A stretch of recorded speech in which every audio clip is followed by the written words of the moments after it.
আসসালামু আলাইকুম বন্ধুরা, কেমন আছেন সবাই? বাংলাদেশ ভার্সেস শ্রীলঙ্কার সদ্য ম্যাচ শেষ হইল, দ্বিতীয় ওয়ানডে। বাংলাদেশ যেটা মাত্র 14 রানের ব্যবধানে জিতে গেল, কিন্তু অনেক অনেক অনেক পেঁচাইছে। মানে খেলার সময় মেহেদী হাসান মিরাজ ক্যাপ্টেন জিতিয়েছেন, ঠিক আছে, কিন্তু অনেক ফার্স্ট্রেট করেছে আমাদের, অনেক, মানে এত বেশি ফার্স্ট্রেট করেছে যে এটা আমাদের বলার বাইরে, আসলে মানে বলার বাইরে। কারণ মাত্র 14 রানে জিতেছে, কারণ শ্রীলঙ্কা এক পর্যায়ে 100 রানে 2 উইকেট ছিল। সেখান থেকে সেখান থেকে এত ক্লোজ লিয়ান আগে আনছে, জাকের আলী এতগুলা ক্যাচ মিস করছে, আর ব্যাটিং এর সময় এত ব্লান্ডার, পুরা ব্রেন হিজিবিজি বেড়ে ফেলছে আমাদের। মানে প্রথমে আগে একটু কিছুক্ষণ এদের বদনাম করি, তারপরে আবার ব্যাক করি।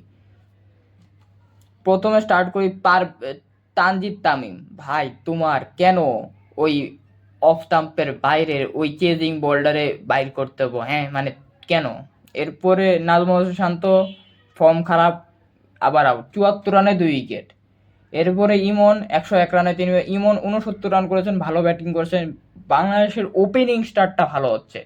গত ম্যাচে তানজিদ তামিম 50, ইমন এবার 50, কিন্তু হাসারাঙ্গার বর্ডারে ডিফেন্স করতে গেছে। হাসারাঙ্গারে খেলতে হলে তাকে শর্ট খেলতে হবে, মানে শর্ট খেলেই নেগোশিয়েট করতে হবে, এছাড়া কোনো উপায় নেই।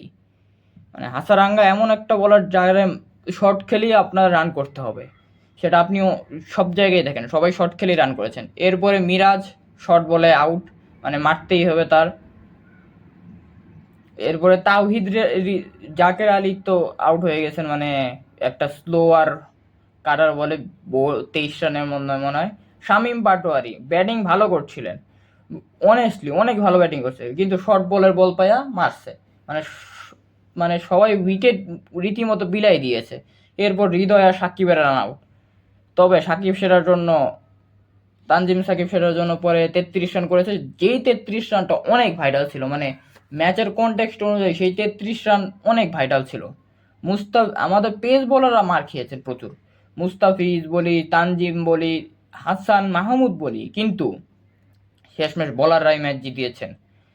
গাও গাও এই পাল্লে কেলের মাঠে নাকি কোন মাঠে অনেক স্পিন ধরছে, ভালোই স্পিন ধরছে শ্রীলঙ্কার মাটিতে। কারণ এখানে আপনি বাজে বল পেয়ে উইকেট পাচ্ছেন, মানে বাজে বল পেয়ে উইকেট পাচ্ছেন। ভালো বলগুলো ওরা, কিন্তু ভালো বলগুলোও ভালো হয়েছে, কারণ ভালো বলগুলো দিয়ে প্রেশার বিল্ড হচ্ছে, pressure build.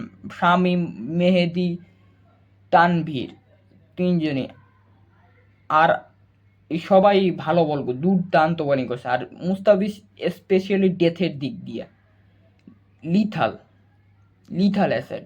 That Liyanage over, that changed the whole thing, because if Lianage was there, there was still hope for Sri Lanka, but there was no Lianage, because and Lianage should be out before that, but he stayed and he tried to win that match, but tough luck.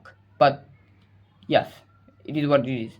এখন মুস্তাফিজ 6 খাওয়ার পরের বলেই তার stock cutter, that cutter bounce হঠাৎ করে skit খেয়েছে। ব্যাটসম্যানের কোনো ঠিক ঠিকানা নাই, বাউন্সারটা রিড করতে পারে নাই, আর আউট। মানে ফ্যান্টাস্টিক, একেবারে ফ্যান্টাস্টিক, মানে বলার বাহিরে। খুবই ভালো লাগছে ওই আউটটা দেখে। এরপরে তানভীর ইসলাম ম্যাচ, তানভীর ইসলাম, কারণ সে কুশাল মেন্ডিসকে যে লুকটা দেখছেন, কুশাল মেন্ডিস আউট করছে, যে 51 বলে 32 রান করেছে, কুইক সেশনে 2টা উইকেট, মাধুশঙ্কর উইকেটটা নিয়েছে, তারপর মাঝখান দিয়ে এসে কার জানি উইকেট নিচ্ছে জানি না, মোস্ট প্রবাবলি আসালাঙ্কারটা নিচ্ছে Shamim Patwari, but he is the man of the match. So শুভকামনা বাংলাদেশকে। মিরাজে 5 দিন পরে উইকেট পেয়েছে, আর এটা মিরাজের প্রথম win as a captain. So অভিনন্দন to Bangladesh team, but from next time please নিজেদের ত্রুটিগুলো মিটিয়ে এসো, আর সিরিজটা জিতো, থার্ড ওডিআইটা জিতে সিরিজ জিতো, লঙ্কানদের হৃদয়ে বুক কম্পন ধরে দাও। যাই হোক, আসসালামু আলাইকুম, ইনশাল্লাহ আবার 9 তারিখে দেখা হবে।